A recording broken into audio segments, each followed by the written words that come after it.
இயேசு கிறிஸ்துவின் இடையே நேற்று நாமத்தில் அன்பு நல்வாழ்த்துக்கள். இந்த நாள் செய்தியை கேட்கறதுக்கு முன்னாடி ப்ரேயர் பண்ணிடலாமா? ஸ்தோத்திரிக்கிறோம் ஆண்டவரே, உம்மை துதிக்கிறோம் அப்பா, மகிமைப்படுத்துகிறோம். இந்த நாள் செய்தி, உம்முடைய வார்த்தை வெளிப்படுகிற வேளையில் அந்த வார்த்தையின் வல்லமை, விடுதலை, சமாதானம், சந்தோஷம் புறப்பட்டு வரட்டும் என்று நாங்கள் ஜெபிக்கிறோம். கேட்கிற ஒவ்வொருடைய வாழ்க்கையில் அது அப்படியே சம்பவிக்கட்டும். மீதி நேரம் முழுவதும் உங்க கண்ட்ரோல எடுத்துக்கொள்ளுங்க. இயேசுவின் நாமத்தில் ஜெபிக்கிறோம் சுவாமி, ஆமென். வேதத்துல கழுகை பற்றி அநேக இடத்துல சொல்லியிருக்கு. ரொம்ப அற்புதமா கழுகை பற்றி சொல்லியிருக்குல்ல. கர்த்தருக்கு காத்திருக்கிறவர்கள் கழுகை போல எழும்புவார்கள்.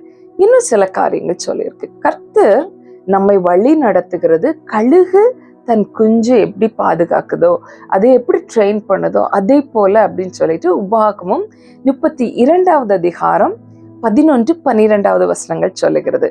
வாசிக்கிறேன் பாருங்க.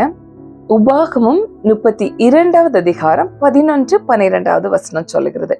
இதுல இந்த கழுகு என்ன பண்ணுமா, கழுகு உயரமான இடத்துல தன்னுடைய கூடை கட்டும். அந்த கூடை கட்டி அதுல முட்டை போட்டு குஞ்சுகள் பொரிக்கிறதுக்காக அந்த கூடை உயரமான இடத்துல கட்டும். அது கெட்டும் பொழுதே அந்த கூடை ரொம்ப அழகா ப்ரிப்பேர் பண்ணுமா. அதோட குஞ்சுகள் ரொம்ப கம்ஃபர்டபுளா இருக்கிறதுக்காக அந்த கூட்டை எவ்வளவு பெட்டரா கட்ட முடியுமோ அவ்வளோ அழகா அங்கங்கே இருந்த பொருட்களை எடுத்துட்டு வந்து, சாஃப்டான மெட்டீரியல்ஸ் எடுத்துட்டு வந்து, பஞ்சு என்னென்ன இது ரொம்ப சாஃப்டானது, முதல்ல ஒரு லேயர் குச்சிகள் எல்லாம் வச்சு பண்ணி அது மேல சாஃப்டான ஒரு லேயர் பண்ணி ரொம்ப அழகா அதோட குஞ்சுகளுக்கு எந்த விதத்திலும் கம்ஃபர்ட் குறைஞ்சிடக்கூடாது அப்படிங்கிறதுக்கு ரொம்ப அழகா கழுகு கேட்டுமா. இந்த கழுகோட கூடு உயரமான கண்மலைகள்ல இருக்கும். அப்போ இந்த முட்டை அதுல போட்டு இந்த குஞ்சுகள் பொரித்து வெளியில வர ஆரம்பித்து அது சாப்பிட ஆரம்பிக்கும் பொழுது இந்த கழுகு அதுக்கு ஃபீட் பண்ணிட்டே இருக்குமா. நல்ல சாப்பாடு கிடைக்கும். ஜாலியா அந்த கூட்டுக்குள்ளாலே உட்காந்து இந்த கழுகு குஞ்சுகள் வளர்ந்துட்டே இருக்கும். எந்த பிரச்சனையுமே கிடையாது. ரொம்ப ஒரு கம்ஃபர்டபுள் சோன்ல அது இருக்கிறதுக்கு கம்ஃபர்டபுளான ஒரு கூடு.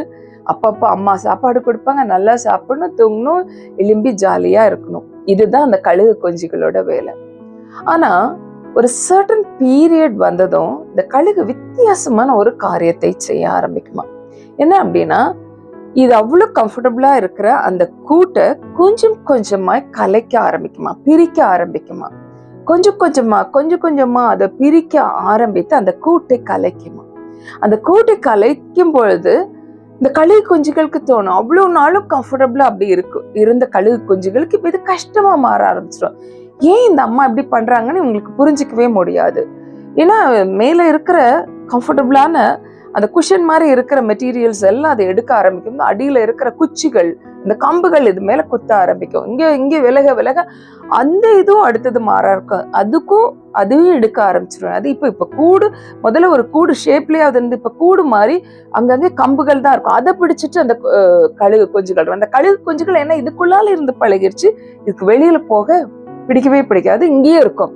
அதனால இந்த தாய் கழுகு கொஞ்சமும் இறக்கம் இல்லாம ஒன்னா எடுக்க ஆரம்பிக்கும். இந்த தாய் கழுகுக்கு ஒரு விஷயம் தெரியும்.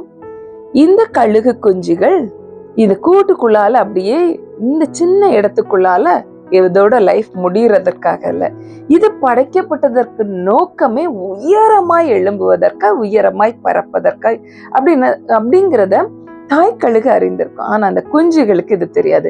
ஏன் நம்ம அம்மா இப்படி பண்றாங்க, இவ்வளவு நாளே நல்லா தானே நம்மளை பார்த்துக்கிட்டாங்க, நல்லா தானே நமக்கு ஃபீட் பண்ணாங்க, நல்லா தானே நம்மளை கம்ஃபர்டபுளா வச்சுட்டாங்க, இன்னைக்கு ஏன் இந்த அம்மா நம்மளுடைய கூட்டை கலைக்கிறாங்க அப்படின்னு நினைக்குமா.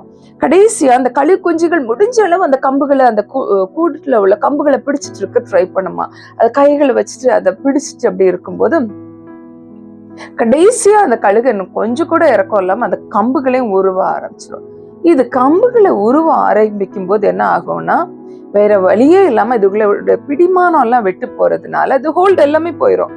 அப்படி மேல அந்த கண்மலையில இருந்து இந்த கழுகு குஞ்சு கீழ் நோக்கி விழ ஆரம்பிக்கும். அவ நினைக்குமா, இறக்குமே இல்ல, ஆமா இந்த அம்மா என் கூட்ட கலைச்சதும் இல்லை, என்னைக்கு மேல இருந்து கீழே தள்ளி போடுறாங்களே, அவ்வளவுதான் என் லைஃப் முடிஞ்சிருச்சு அப்படின்னு அது நினைக்கிற நேரத்துல இந்த தாய் பறவை அந்த கழுகு குஞ்சியோட எவ்வளவு தூரத்துக்கு அது கீழே போயிருக்கோம் அதற்கு கீழே போய் தன் இறகுகளை விரித்து அதை அப்படியே தன்னுடைய இறகுல தாங்கி மேல திரும்ப கொண்டு வந்து திரும்பவும் மேல இருந்து கீழே தள்ளி விடுமா. எதற்காக அப்படின்னா, இது இங்க கூட்டுக்குள்ளால இருக்கிறதுக்காக இல்ல, நீ உயர எழும்பணும், நீ உயர பறக்கணும், அதற்காக அதை ட்ரெயின் பண்றதுக்காக. நம்ம லைஃப்ல கூட இப்படிப்பட்ட சம்பவங்கள் நடக்கிறது உண்டு. எல்லாம் நல்லா கம்ஃபர்டபுளா போயிட்டே இருக்கும்போது சில நேரத்துல அடி மேல அடி வர்ற மாதிரி இருக்கும், பிரச்சனைகள் மேல பிரச்சனை வர்ற மாதிரி இருக்கும், நோய்கள் மேல நோய், போராட்டங்கள் மேல போராட்டம், ஒரு பிரச்சனை முடியறதுக்குள்ள அடுத்த பிரச்சனை.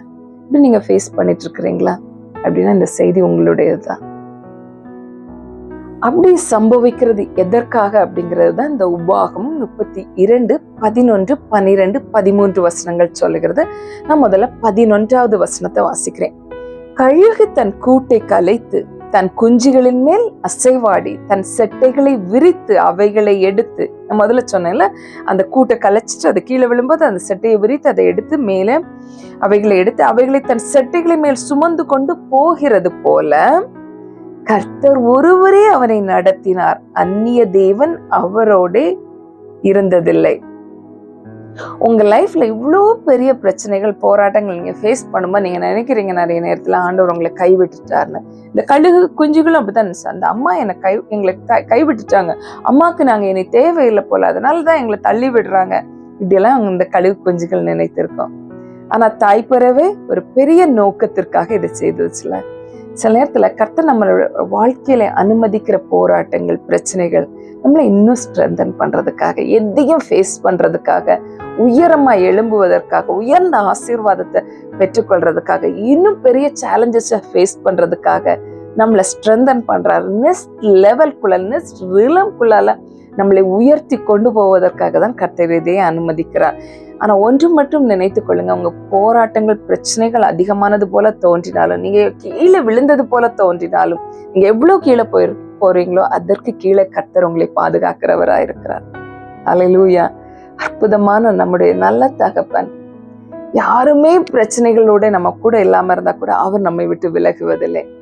இதெல்லாம் அவர் அனுமதித்தது நாம் உயர எழும்புவதற்காக. அதைதான் அந்த உபாகமம் 32, 13வது வசனம் சொல்லுகிறது. இதெல்லாம் உன்னோட கூட்ட கலைச்சது, இந்த பிரச்சனைகள்லாம் நடந்தது எதற்காக அப்படின்னா, பூமியில் உள்ள உயர்ந்த சாணங்களின் மேல் அவனை ஏறி வர பண்ணினார். வயலில் விளையும் பலனை அவனுக்கு புசிக்க கொடுத்தார். கண்மலையில் உள்ள தேனையும் கற்பாறையிலிருந்து வடியும் எண்ணெயும் அவன் உண்ணும்படி செய்தார். அளவில்லாத ஆசீர்வாதத்தையும் உயர்வையும் தரும்படியா. அப்போ அப்படி ஒரு உயர்ந்த பொசிஷனுக்கு உங்களை கொண்டு வரணும்னா சில விஷயத்தை நீங்க லேர்ன் பண்ணணும், நாம லேர்ன் பண்ணணும். அப்படின்னு தான் அந்த லேர்னிங் ப்ராசஸ் தான் நமக்கு அவ்வளோ கஷ்டமா இருக்குது. ஏண்டா யாருக்குமே இல்லாத பிரச்சனை எனக்கு வருது, எல்லாரும் நல்லா தானே போயிருக்காங்க, ஆண்டவரை தேடுற எனக்கு ஏன் இன்னும் அடி மேல அடி வருது, ஆல்ரெடி இருக்கிற பிரச்சனையை என்னால தாங்க முடியல, அது மேல இப்படி ஒரு பிரச்சனை தேவையா, இப்படி ஒரு போராட்டம் தேவையா, இப்படி ஒரு வியாதி தேவையா அப்படின்னு நீங்க கேட்டீங்கன்னா இது எல்லாமே டெம்பரவரி தான். இது உங்களை நெக்ஸ்ட் ரிலம்குள்ளால, நெக்ஸ்ட் லெவல்குள்ளால, உயர்வுகளுக்குள்ளால கொண்டு போகும்படியா தேவன் உங்களை ஆயத்தப்படுத்துற ஒரு ப்ரிப்ரேஷன் டைம் தான். இந்த வசனத்துல 3 விதமான நிலைகளை சொல்லுகிறது. ஒண்ணு அந்த கழுகுகளோட அந்த கூட்டை கலைக்கிறது, அதை ரிமூவிங் த கம்ஃபர்டபுள் சோன். என்ன கேட்கிற உங்கள நீங்க இந்த 3 நிலையில ஏதாவது ஒரு நிலையில இருப்பீங்க.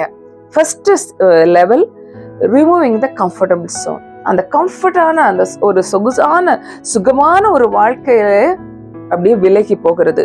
இது ஒரு பெயின்ஃபுல் சீசன் சொல்லலாம். ஏன்னா நம்ம கம்ஃபர்டபுளா அவ்வளோ அழகா இருக்கிறோம், அதுல இப்ப எல்லாம் எடுக்கும்போது நமக்கு வேதனைகள், கேள்விகள் நிறைந்த ஒரு சீசனா இருக்கும், பெயின்ஃபுல்லான ஒரு சீசன். அடுத்தது ஆண்டவர் இந்த போராட்டங்கள் மத்தியில் அவருடைய சிறகுகளை விரித்து நம்மளை பாதுகாக்கிறார். அவர் பாதுகாக்கிறார் அப்படிங்கிறத கூட அந்த டைம்ல நம்மளால புரிஞ்சுக்க முடியாது. ஏன் இவ்வளவு எனக்கு பிரச்சனை, ஏன் இந்த அம்மா என்னை இவ்வளவு கீழே தள்ளி விட்டாங்க, இததான் இந்த கழுகு குஞ்சு யோசிச்சுட்டே இருக்கும், ஏன் மறுபடியும் என்னை கீழே தள்ளுறாங்க அப்படின்னு. இந்த சீசன் நம்ம புரிந்து கொள்ள முடியாத ஒரு சூழ்நிலை. இந்த ஃபர்ஸ்ட் சீசன் சொன்ன கம்ஃபர்டபுள் சிச்சுவேஷன்ல இருந்து, அந்த ஜோன்ல இருந்து வெளியில கொண்டு வர்றது, அது ஒரு பெயின்ஃபுல்லான சீசன். அடுத்தது அவருடைய சிறகுல நம்மளை பாதுகாக்கிற சீசன். இது நமக்கு புரிந்து கொள்ள முடியாது, என்னதான் நடக்குதுங்க, கர்த்தர் எனக்கு உதவி செய்யறாரா இல்லையா, ஏன் இன்னும் போராட்டம், ஏன் இன்னும் பிரச்சனை அப்படின்னு நிறைய கேள்விகள் நிறைந்த சீசன் தான் அந்த 2வது. கடைசியான சீசன் என்ன அப்படின்னா ஹையர் ரிலம்க்கு கொண்டு போகிறது, ஓவர்ஃப்ளோயிங் பிளெஸ்ஸிங் நிறைந்த ஒரு சீசன். அப்போ இந்த பெயின்ஃபுல்லான சீசன், இந்த கம்ஃபர்டபுள் சோன்ல இருந்து மாறுற சீசன் எதை நோக்கி உங்களை கொண்டு போகுது அப்படின்னா ஒரு ஓவர்ஃப்ளோயிங் பிளெஸ்ஸிங்கும், ஒரு அற்புதமான உயர்ந்த ஸ்தானத்துக்குள்ளால கொண்டு போகிற, ஒரு ஹையர் ரிலம்குள்ளால கொண்டு போகிற சீசனுக்காக உங்களை ரெடி பண்றது. அப்ப இந்த கம்ஃபர்டபுள் சோன்ல இருந்து வெளியில வர்ற சீசனும், ஆண்டவருடைய ப்ரொடெக்ஷனை புரிய முடியாத அந்த சூழல், என்ன நிச்சயமற்ற சூழல், என்ன நடக்குதுன்னே புரிந்து கொள்ள முடியாத கேள்விகள் நிறைந்த இந்த 2 சீசனையும் நாம் சரியா ஆண்டவரோடு இணைந்து கடந்துட்டோம் அப்படின்னா நிச்சயமா அடுத்து வருகிறது ஹையர் ரெலம் தான், ஓவர்ஃப்ளோயிங் பிளெஸ்ஸிங் தான். உங்களுக்காய் தேவன் ஓவர்ஃப்ளோயிங் பிளெஸ்ஸிங்கை வைத்திருக்கிறார். நீங்கள் சாதாரணமானவர்கள் அல்ல. உங்களை சாதாரணமான ஒரு காரணத்திற்காக தேவன் உருவாக்கவில்லை.